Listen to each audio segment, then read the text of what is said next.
Šajā video es parādīšu interesantu ideju, vismaz priekš manis interesantu, kā jūs varat nospēlēt Nirvana's Teen Spirit, noslēgt Teen Spirit skandarbu, un tā vietā, lai spēlētu vienkārši powerchordiem.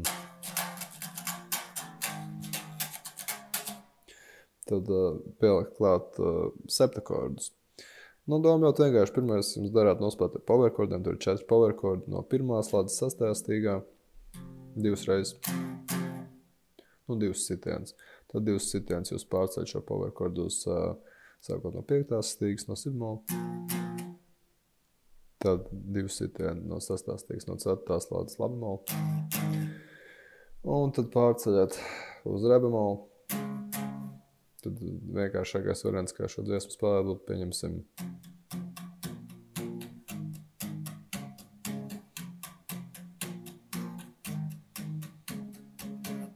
Tad varbūt sākt interesantāk ritmizēt, bet pieņemsim, ka jūs to jau visu mākat, un tad šis video ir ar domu parādīt kaut kādu interesantu alternatīvu. Un tad alternatīvu sekojošu fa powerchordu vietā mēs spēlējam fa minoru septakordu.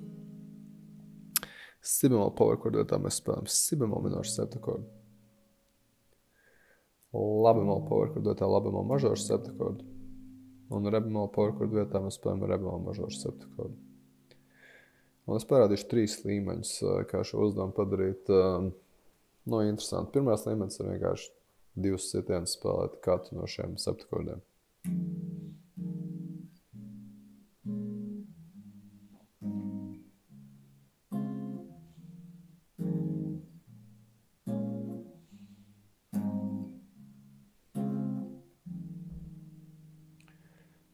Kad tas sanāk, tad var pielikt klāt tāds alternatīvs variants, ko spēlēt katram akordam. Tad fa minorā mēs nospēlēt pamatvariantu, un vēl vien šī alternatīva būtu nospēlēt apvērsumu šādu. Starp citu, man ir video vairāk, kuras runā par to, kā spēlēt septakordu apvērsumus, un šī informācija liekas pārāk tālu no jūsu šī brīža līmeņa. Es rekomendētu tos video apskatīties. Tad rekur ir tā vietā vienkārši 2 reizes spēlēt fa minoru, mēs nospēlējam fa minoru un vēl vienu variantu viņam šādu. Kad mēs nospēlējam si-bemola nākamo akordu. Tā vietā, lai spēlētu viņu 2 reizes, es nospēlēju 1 reizi un hop uz nākamo reizi ar re-bemola mažoru septakordu, kas viņam paralēlis mažors. Šo konkrēto mirkli viņam basā nolikt si-bemola, vienkārši si-bemola minoru devītnieks. Wow, surprise, džez mūzikas teorija. Okay. Labi, ejam tālāk, tad mēs spēlējam la-bemola mažoru septakordu. Un tā vietā, lai viņu spēlētu 2 reizes, mēs nospēlējam 1 reizi un hops uzreiz apvērsums. Un tieši tāpat arī mēs darīsim, kad ir re-bemola akords. Vai re-bemola 2 reizes, bet tā spēlēt 2 reizes, mēs nospēlējam 1 reizi. Un tad nospēlējam.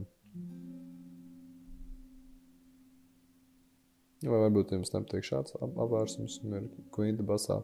Un nospēlēt, piemēram, 7 basā. Lūk, tad izskatītos tā. Pirmais līmenis ir 2 sitieni, fa minors, 2 si-bemola, 2 la-bemola, 2 re-bemola. Otrs līmenis.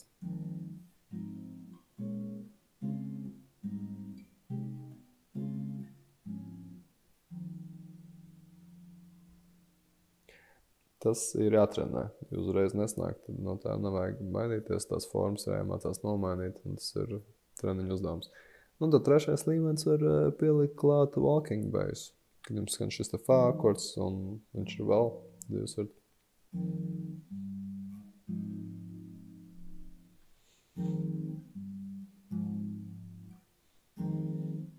Caur 3. lādu aizēju uz 4. Tad chromatiski. 6. lādu.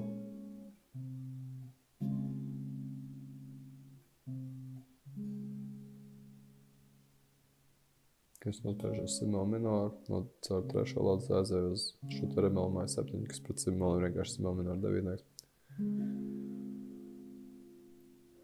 Un tad ir jāaiziet kaut kādā veidā līdz la-bemolam.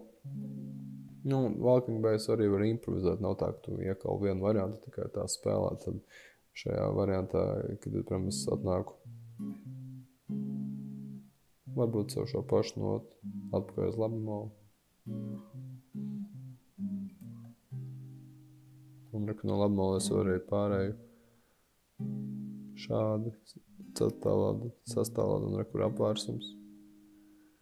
Atkal 3. lada rebimola akords, harmoniski ieved skaņu un šis apvērsums. Vai arī es iet uz voicing, kur ir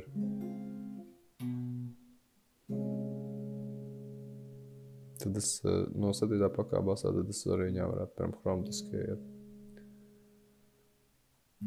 Un tad beigās varbūt 4. lada. Vai arī kā jums gribās. Lūk, tāds neliels video, lai vienkārši iedvesmotu jūs paplašinātu savu izpratni par mūziku. Mums mūzikā ir, mums ir dažādi stili, bet kur nav rakstīts, ka kad jūs paši mēģināt eksplorot mūzikas šo sonisko teritoriju, nekur nav rakstīts, ka nedrīkst. Varbūt kaut kur ir rakstīts, es nezinu.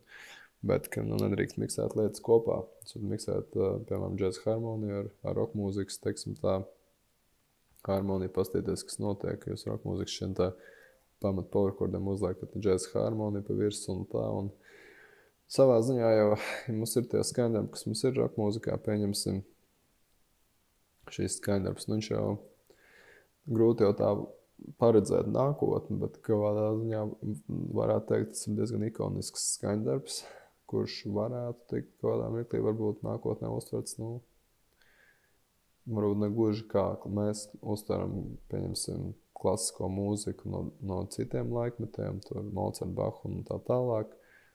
Nepārprot, tas nav ar domu salīdzināt Nirvanu ar Bachu, tas vispār nav man doma, vienkārši, kad konkrētā kultūrā, konkrētā laikmetā ir kāds skaņdarbs, kurš kļūst jau tik ļoti ikonisks, un viņš varbūt jau ies cauri laikmetiem, un viņi atcerēsies cilvēki dažādās paudzēs, tad šādā te veidā var jau arī viņu pakļaut, un tie ir praktiski arī citu kultūru ietekmē tagad. Piemēram, kur džez mūziku, rock mūziku saliekam kopā, saklausājam, pastamies, kas notiek, un kaut kādā ziņā tas ir tāds interesants uzdevums, un pieņemsim, varbūt tu esi džez mūziķis, kur mums, es nezinu, kas man to kanālu skatās, ja kādam šis liekas interesanti, kas jau ilgi spēlē mūziku, nodarbojas, jūs varat atstāt kādu komentāru vai ko, bet, pieņemsim tā vietā, lai spēlētu kaut kāds tipiskos džez standarts savā tipiskajā gigā, kad jums tur jāspēlē fonu mūzika kādā restorānā vai kas,